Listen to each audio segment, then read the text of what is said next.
Hello friends, my name is Emily and welcome back to my channel. So I went away for a couple of weeks to take a vacation, a much needed vacation. I came back feeling very refreshed, did some catching up in terms of like life stuff at home and at work, and now I want to get back in the swing of making videos.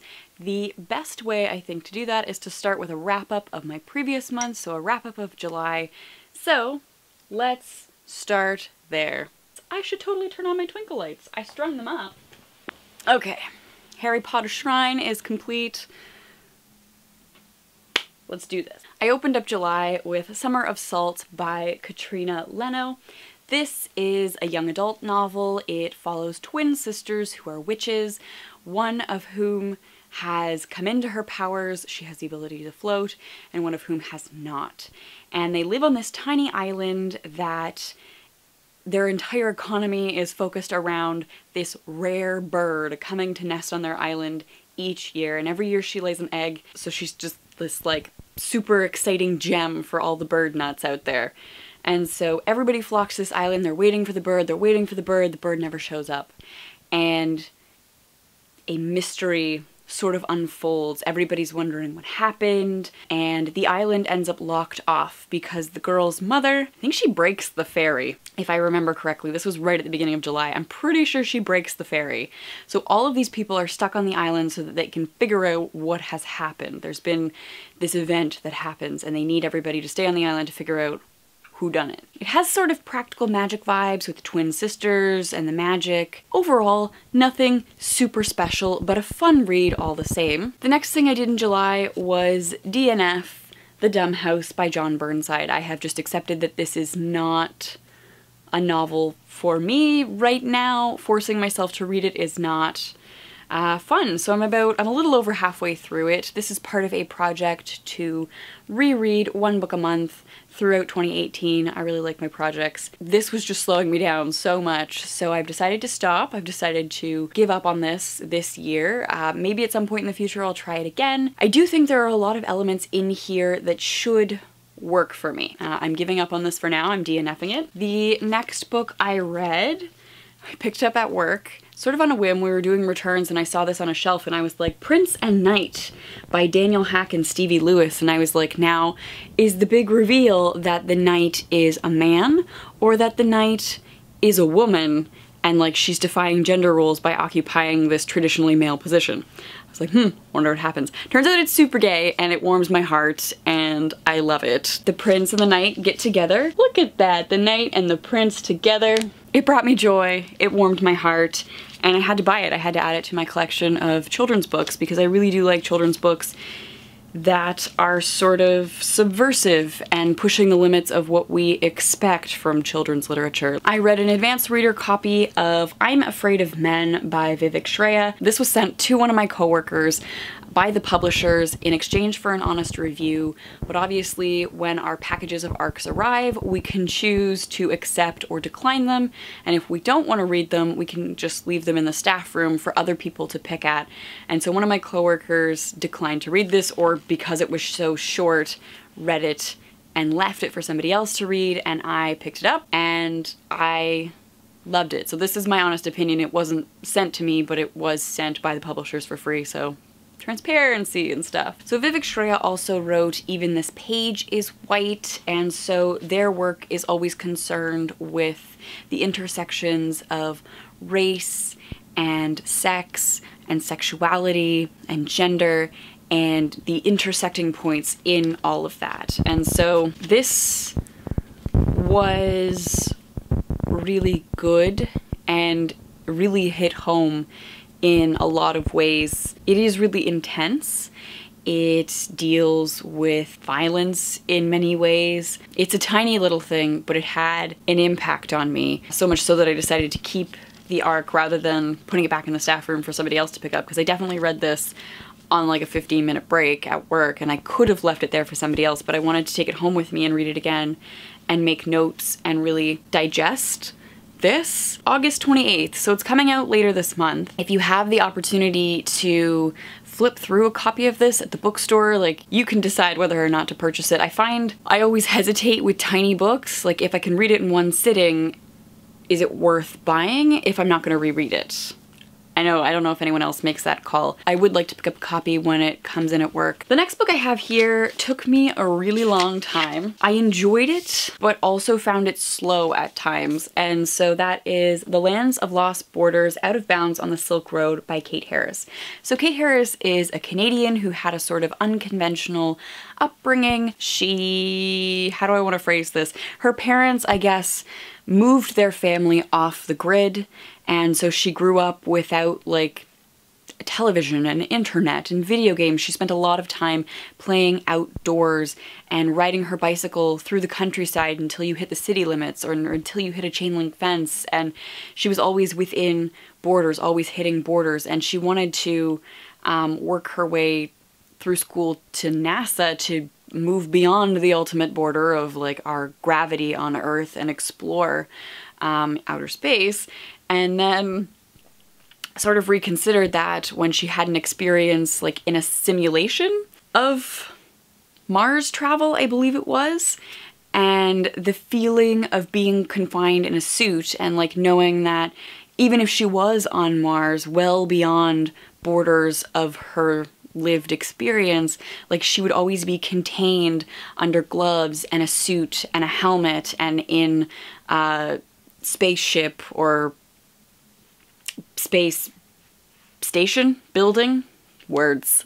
I'm good at this. She would never be able to like put her bare feet on the Earth of Mars. She would never be able to touch anything with her bare hands. Feeling sort of lost, embarked on a second attempt at the Silk Road. So before she went to grad school, she did a little bit of the Silk Road.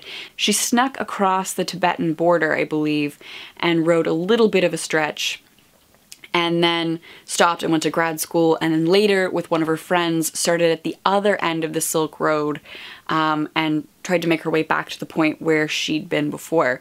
And so it's a lot of, I think the parts that I was most interested in were her personal reflections, like how she was developing as a human and like the emotional impact. But I think what slowed me down a lot was the history and the politics that were put into these places. I'm not a big nonfiction reader to begin with. I'm not super big on biography. There are certain niches in history I'm sure I could get into, but like the parts of history that I'm interested in are women and race and gender and like pivotal moments in those things, like standout humans who have been left out of the larger narrative. I'm totally into that. I would love to read about Hatshepsut, the female pharaoh, right? Like, that is more interesting to me than just politics stuff. I found it really hard to get through the sections of the book that weren't about her personal development or her emotional experience of undertaking something really physically demanding. Like, they carried all the food that they could with them, so it's a lot of like instant noodles, instant coffee. You're physically moving your body for so much each day, camping in all weather conditions for a whole year. It took her a whole year to do this stretch of the Silk Road. I was interested in her emotional reflections more than her quick notes take on political situations. Take that for what it is. Then I began my 18-hour car ride to Nova Scotia, and I downloaded and listened to Nosferatu by Joe Hill. So I really, really enjoyed this recording. Normally I only reread books on audio because I find that I can't multitask and listen, and if I'm just sitting there listening, I may as well read the physical book. Because I was literally just sitting in the back seat for most of this time, and there was nothing else to do but like look at the roads and look at the scenery, it was very easy to focus on the book. So I did really enjoy reading Nosferatu, listening to Nosferatu for the first time. So Nosferatu really centers around Vic McQueen. She's our protagonist, she's our entrance into the story. We follow her as a young child, and we follow her on her bicycle as she uses this shorter way bridge to travel across time and space, very much in the ways that There are doorways throughout Stephen King's The Dark Tower series that pass into other worlds, other times. The Shorter Way Bridge does this for Vic McQueen. The one thing that I found super interesting is the ways in which it overlaps with Stephen King's writing, because Joe Hill is Stephen King's son, and he went out of his way to publish under a different name. Like, he could have published himself as Joe King, Stephen King's son, and like everybody would have eaten it up anyway. Like, they're writing in the same genre. I find their voices pretty similar. I find the topics pretty similar, and to me, Nosferatu almost reads as Joe Hill playing in the same fictional space that Stephen King has already created, like the same Dark Tower world, the same Stephen King universe where it and Randall Flagg and Roland of Gilead all sort of exist in this like one fictional land. And in other wheres and whens, I believe Midworld is actually mentioned in Nosferatu. Like, it's a direct reference to the Dark Tower series. I've read Horns and Nosferatu, and I'm curious if a lot of his works sort of sit in that same fictional space as Stephen King's. I'm not sure how I feel about that. If you are a fan of Stephen King, have you started reading Joe Hill? What do you think of their works? Let me know. Overall, I enjoyed the book. I would definitely like to check out more of Joe Hill's works, having read 2 now. I think Firemen is the next one that I would like to do. I've heard it's Joe Hill's The Stand. The next thing that I listened to was, actually I listened to this before I listened to Nosferatu. I finished this, and that's The Realm of the Gods by Tamora Pierce, which is the 4th book in the Immortals series. This is the last full cast recording. I didn't like how the voice actress, oh, I should mention that the woman who did the Nosferatu recording, that's the word I want. The woman who did the Nosferatu recording did a really good job of making different voices. Nobody was super annoying. I liked the way she read the book. Like, I liked her natural speaking voice. That was great. My repeating complaint, as I have listened through the full cast recording of The Immortals, is that the woman who voices Dane tends to make her a little bit whiny. And that's not the way I've ever read Dane or pictured Dane. So I do really like the full cast recording. I will continue to look for books with full cast recordings in the future. It's just nice to hear different voices. The Jim Dale recordings of Harry Potter have like an older male voice attempting to sound like a little girl, and that results in Hermione sounding a little bit whiny as well. But just, there are so many voices to do. There are only so many things that you can do with your voice. So I do like the full cast recording in that everybody ends up sounding really unique, and it's a really nice listening experience. I don't super like who they cast to play Dane, but overall the listening experience is really good, and I would recommend that you listen to the full cast recordings for The Immortals by Tamora Pierce. Because this is the 4th book in the series, there's not much to say without spoiling the plot. Obviously, this is the conclusion of the series. There's a big battle. Dane ends up doing some pretty wacky things. I did enjoy this. Continuing on, because most of our car rides out east were at least 6 hours of travel time, I ended up downloading the rest of the Protector of the Small books and listening to those, because they all sit between, I believe, 6 and 10 hours. So ideal for car rides. Like, it's always nice to listen to an audiobook in one shot too. I continued on with First Test by Tamora Pierce. So this is Kel's first book. She is the first out Lady Knight to apply to be a knight, and she ends up serving a year probation, even though this is unfair. It is about her trials of fitting into this group of boys, fitting into a system that, in theory, on paper, allows women to participate, but nobody has ever put that to the test. Obviously, because we have the rest of the series, Kel does get permission to continue beyond her probation. She serves as a page. She becomes a big challenger of things that people accept, unspoken rules, earning your way through like forcing younger pages to do petty tasks for you, like getting gloves or fetching a book.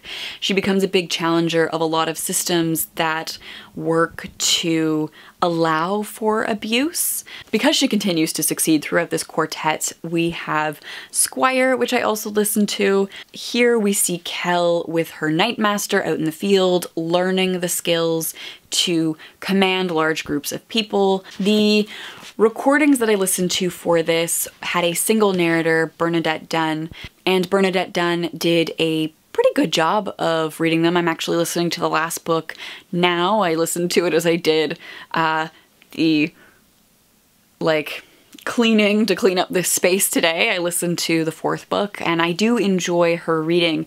My one complaint is that she makes Kel sound really young in the first 3 books, which I was okay with at the beginning. I was like, whoa, Kel sounds really young. But then you're thinking about it, she's 11, she is a child. But by the time she's 16 in a Squire, it's a little bit weird to hear her doing these like gruff, manly voices for her fellow 16-year-old peers, and then she's still got this little baby voice. I'm not noticing it as much now that Kel is a knight and a commander. There's a time and place for audiobooks. They are a need for certain people, and they are super helpful for people learning languages. I know this myself. It has been an absolute like lifesaver to listen to Die Mitte der Welt as I follow along with the book, but I think I will always choose when I can to read the books, especially my favorite books. Like I tend to buy my favorite books on audio so that I can listen to them if I want to switch back and forth between them, or I just want to sit with a cozy story. The problem with having like a favorite book read to you is that I have had years of rereads to give Kel a voice and to give all of these characters voices, and like some of these lines I've memorized and I know how I've delivered these lines in my head, and then somebody else is reading them and you're like, that's not Kel. It is a different experience. It's nice to experience some of my favorite books in a different way.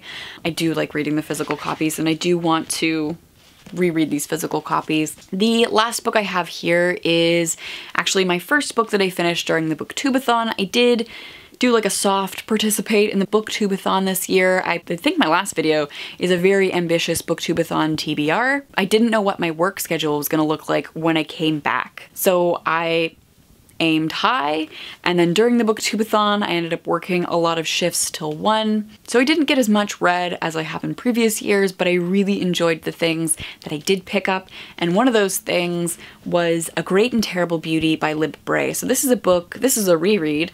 It's a book that I read as a kid. It was one of my best friend's favorite books, and she lent them to me. She lent the whole series to me, and I read the whole series. Did I remember really anything about this? I had vague memories of like Victorian ladies and like a dark castle and like a funny magical clearing and an opium den, which must be in a later book because there's no opium den in here. Like I had no idea about the plot, and I really had no idea about the characters or what was happening really. This time rereading it, I did enjoy it. It's definitely a character book. It doesn't really have a plot, which is probably why there is no plot for the whole series in my head. Like even reading this book, it didn't spark any sort of memory about what the rest of the plot of the series might be, because the plot isn't really the point. It's the characters, the character development, their interactions, the mystery and the magic and the order and all of these things that are going on. I did really enjoy this. I am looking forward to rereading the rest of the series. It's a lot gayer than I remember. I, as a kid, maybe didn't even pick up on the fact that 2 women are definitely gay for each other in this. But yeah, very gay, and I liked it. So those are all of the books that I read in July. Let me know your thoughts in the comments down below. Have you read any of these? Especially Joe Hill. What do you think of Joe Hill? Thank you guys so much for watching, and I will hopefully see you very, very soon. Bye.